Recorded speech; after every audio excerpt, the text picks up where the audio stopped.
बोलायचं, मराठी का बोलायला सांगते, मराठीच बोलायचं महाराष्ट्रात राहतात तर, हिंदी बोलायचं नाही.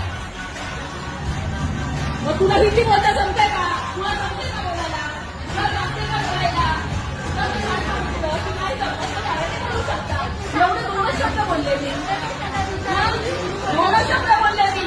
गाड्या करायला लावू नको मराठी ओरडणार मी. ती का बोलली मराठी बोलायला कशाला सांगते म्हणून, मराठी बोला मी आमदार तिला कळलं का, ओरडणार मी. तू काय ती का बोलली मला, तू का बोलली मराठी बोलायला का सांगते, मराठी बोलावी लागेल काय, बाहेर जायचं का, तुमच्या घरचं हॉस्पिटल नाहीये